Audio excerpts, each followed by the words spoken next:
बिस्मिल्लाहिर्रहमानिर्रहीम। लाखों करोड़ों दुरूदो सलाम मोहम्मद मुस्तफ़ा सल्लल्लाहु अलैहि वसल्लम और आले मोहम्मद पर। मैं हूं उमर दराज गोंदल। मुस्लिम लीग नून का बटन कहीं से दबा हुआ है। आज एक लिखा हुआ था एक शख्स ने कि मुस्लिम लीग नून को चाहिए कि हबीब जालिब साहब के शेर याद करना शुरू कर दे। अब ये किस तनाजुर में बात हो रही है? आया कोई ऐसी आने वाली दिनों के अंदर कोई सूरत हाल ऐसी बनने वाली है? उसकी एक मिसाल आज लाहौर में थी और लाहौर में राना सनाउल्लाह इलेक्शन कमीशन के ऑफिस में पेश हुए, जहां पर उनके जो कागजात नामजदगी हैं वो मंजूर होने थे, जो उन्होंने सेनेट की सीट के ऊपर इलेक्शन लड़ना है। अच्छा, इस सारे हवाले से जब वो बाहर आए तो जो उन्होंने गुफ्तगू की है वो गुफ्तगू बड़ी इंपॉर्टेंट है। अच्छा, आप कहेंगे कि वो क्या गुफ्तगू है? उस गुफ्तगू के अंदर उन्होंने कहा कि देखिए, जो मौजूदा हुकूमत है या नून लीग, यानी नून लीग की हुकूमत है ना, जाहिर है, उनका जी वो ना किसी को बाईपास करेगी ना किसी को बाईपास करने की इजाजत देगी। पहली बात कि नून लीग के पास इतनी अथॉरिटी मौजूद है, अगर यह देखा जाए कि वो आया किसी को बाईपास कर सकती है या करने की कैपेसिटी या इख्तियार रखती है। और फिर एक और बात कि वो किसको बाईपास करने की इजाजत नहीं देगी, ये मेरे ख्याल से लोगों को बहुत अच्छे से पता है कि उनके पास कितना इख्तियार या क्या कुछ है। फिर कुछ बातें उन्होंने और भी की। उन्होंने कहा जी, इस हवाले से इमरान खान की तारीफ की कि इमरान खान ने जेल में अच्छा वक्त गुजारने के हवाले से, लेकिन एक बात उन्होंने की कि हुकूमत 27वीं तरमीम और सूबों के हवाले से गैर संजीदा है। अब ये एक बड़ी अजीब सी बात है, क्योंकि 27वीं आईनी तरमीम जहां से हो रही है, जो हल्के करना चाह रहे हैं, वो आपको, मुझे, हम सबको पता है। और इससे पहले हमने ये देखा कि इसहाक डार साहब बोले, फिर बैरिस्टर अकील मलिक साहब बोले, आज राना सनाउल्लाह साहब बोल रहे हैं। तो आखिर कोई तो 27वीं आईनी तरमीम करना चाह रहा है। और उसके बाद जो सूबों के हवाले से वो कह रहे हैं जी हम मुकम्मल तौर पर गैर संजीदा हैं। तो सूबों की बात भी कौन कर रहा है वो सब जानते हैं। और अब ये एक देखने वाली बात है। और यूं लग रहा है कि गैर महसूस तरीके से मुस्लिम लीग नून अपनी तरफ से जो कोई प्रेशर आ रहा है या जो प्रेशर बिल्ड हो रहा है, उस प्रेशर को निकालने की या उसमें से कोई रिलीफ की कोशिश कर रही है। अब ये एक बहुत ही मामला है।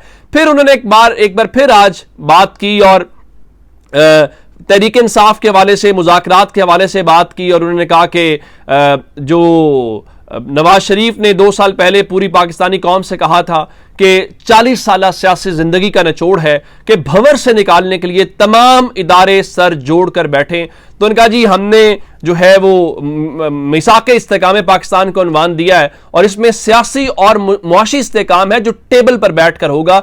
और जब तक टेबल पर नहीं बैठेंगे, मसला नहीं बताएंगे, उस वक्त तक ये मसला हल नहीं होगा। फिर उन्होंने सुहेल वड़ाइच साहब के हवाले से भी बात की और कहा कि सुहेल वड़ाइच को लेकर के कोई इस किस्म की बातें या सुहेल वड़ाइच के खिलाफ सजा की कोई बात नहीं है। फिर उनका देखिए कोई इतनी ज्यादा मामला सुहेल वड़ाइच साहब वाला नहीं था, यानी उन्होंने जो बातचीत की तो उन्होंने कहा जी जहां तक सुहेल वड़ाइच ने बात की वो वहां तक बात ठीक थी। वो बात ठीक थी तो फिर DGIS प्यार क्या तरदीद कर रहे हैं? अगर वो बात ठीक थी तो फिर सुहेल वड़ाइच साहब खुद क्या बयान रात को जारी कर रहे हैं? अगर वो बात ठीक थी तो पहले तो पाकिस्तान में ये होता था कि जो मुफ्तियान थे ना, वो जब कोई मजहबी मामला होता था या कोई तशरीह तलब या जिसकी तफसीर से रेलिवेंट कोई चीज़ होती थी तो उनसे रुजू किया जाता था। अब सूरत हाल ये है कि मुफ्ती मुनीबुर रहमान जैसी शख्सियत वो कॉलम्स के ऊपर वजाहतें दे रही है। मुफ्ती मुनीबुर रहमान साहब का क्या ताल्लुक है सियासी मामलात से? मुफ्ती मुनीबुर रहमान साहब का क्या ताल्लुक है एक कॉलम से? लेकिन वो भी सुहेल वड़ाइच साहब को रियायती नंबर देने की बातें कर रहे हैं। तो अगर वो ना, जहां तक सुहेल वड़ाइच ने बात की थी वहां तक बात ठीक थी, राना सनाउल्लाह कह रहे हैं। उसके बाद वीलॉग और पॉडकास्ट होने लगे, बात को इतना बढ़ाया गया कि सूरत हाल ऐसी बन गई कि शायद इदारा उसे अफोर्ड नहीं कर सकता था। DGISPR ने जामे बयान जारी किया और अब मामले को यहीं तक रहने देना चाहिए। अब इसका मतलब यह हुआ कि वो जो कह रहे हैं और इस हवाले से वो बता रहे हैं, तो आखिर कुछ तो ऐसा है जिसको अपनी तरफ से वो कवर अप करने की कोशिश जो है वो कर रहे हैं। अच्छा जी, ये होगी एक बात। दूसरी बात अलीमा खान साहिबा के हवाले से है, और अलीमा खान साहिबा के जो दूसरे बेटे हैं शेर शाह, उनको आज अदालत में पेश किया गया। उसके बाद जो है शेर शाह के रिमांड को लेकर उनका फैसला महफूज कर लिया गया और अदालत ने वो फैसला सुना दिया है। जो अलीमा खान के बेटे शेर शाह हैं उनका 5 दिन का जो जिस्मानी रिमांड है वो मंजूर कर लिया गया है। और उसके बाद जो है अलीमा खान साहिबा बाहर आई और उन्होंने मीडिया से भी गुफ्तगू की और कहा कि मुझे किसी ने कहा है कि अब ये आपको गिरफ्तार करेंगे। तो उनका मेरे तो पहले ही वारंट जारी है, अगर ये मुझे गिरफ्तार करते हैं तो दरअसल ये खुद को प्रेशराइज कर लेंगे, आगे ही इनके दरमियान दरारें पड़ रही हैं।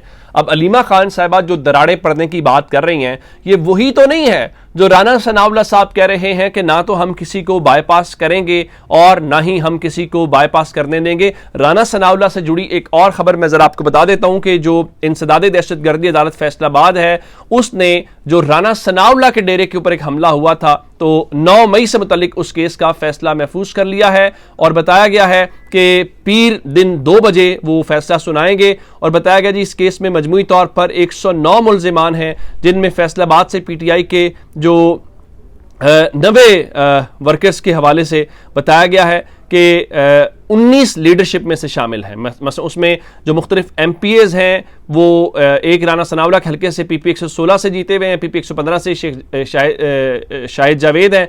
तो अब इन दोनों हलकों के हवाले से बताया जा रहा है कि हलके भी खाली किए जाएंगे राना सनाउल्लाह के, और वहां पे उनके मुखालिफिन को भरपूर इलेक्शन लड़ने का मौका दिया जाएगा। जरताज गुल साहिबा भी इस केस में है और उनको पहले भी सजा हुई है, उनकी सीट पर तो ज़िमनी इलेक्शन का शेड्यूल भी आ गया है, तो अब फैसलाबाद की सीटें भी खाली करवाई जा रही हैं। अच्छा, उसके बीच में जी एक और बात जो मैंने आपको बताई थी, वो हमारे जो सहाफ़ी हैं खालिद जमील साहब, खालिद जमील साहब को आज पेश किया गया। जब उनको पेश किया गया और हथकड़ियाँ उन्होंने पहनी हुई थी, तो उन्होंने वो शेर पढ़ा कि निसार में तेरी गलियों के वतन कि जहाँ चली है रस्म के कोई न सर उठा के चले। तो उसके बाद अल्हम्दुलिल्लाह उनको अदालत ने उस मुकदमे से डिस्चार्ज कर दिया है।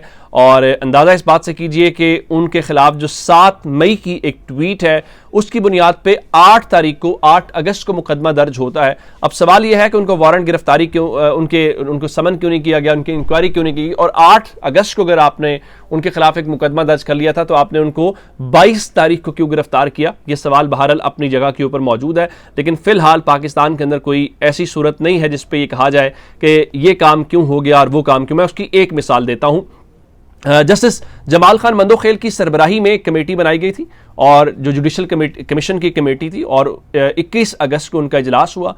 और उस इजलास ने यह तय करना था कि ये जो हमने सुप्रीम कोर्ट में आईनी बेंच में जजेस शामिल करने होते हैं, इनका क्राइटेरिया क्या है, यानी रूल क्या है, पैमाना क्या है, जिसपे पता चले कि इस जज को तो शामिल किया जा सकता है और इस जज को शामिल नहीं किया जा सकता। फिर दूसरी बात है कि हाई कोर्ट्स में अगर आपने तरमीम के जरिए कहा है कि आइंदा आप जजेस की सालाना कारकर्दगी जांचा करेंगे, तो अब वो सालाना कारकर्दगी जो है वो जांचने का भी तो कोई पैमाना, कोई रूल्स होंगे। अब कमेटी में कौन था? मंदोखेल साहब थे, अटॉर्नी जनरल थे, हुकूमत है, फारूक नाइक हुकूमत है, और एहसन भून थे, हुकूमत है, अली जफर और जस्टिस जमाल खान मंदोखेल जरा ले जाएंगे जो हुकूमत में नहीं है। तो 5 रुकनी कमेटी में हुकूमत के तीनों अरकान ने, अटॉर्नी जनरल ने, फारूक नाइक ने और एहसन भून ने रूल्स बनाने की मुखालफत की और कहा कि चूंकि आइन में रूल्स बनाने का कोई जो है वो जिक्र नहीं है, तो इसलिए कोई जरूरत नहीं है। लेकिन बैरिस्टर अली जफर ने कहा नहीं, रूल्स बनाने चाहिए। लेकिन अब चूंकि अब देखें इस वक्त पाकिस्तान में क्या है, अब अदलिया, आज़ादी, आइन कुछ नहीं है। अगर हुकूमत कह रही है कि हमें नहीं चाहिए रूल्स, जिसको हमारा दिल करेगा हम आईनी बेंच में शामिल करेंगे, जिसको हमारा दिल करेगा हम आईनी बेंच में शामिल नहीं करेंगे, तो टू बी वेरी ऑनेस्ट वो वही होगा जो हुकूमत चाहेगी। अदलिया, अदालतें, आइन, कानून अब पाकिस्तान में वो भूल जाएं। अपना बहुत सारा ख्याल रखिएगा। खुदा हाफिज।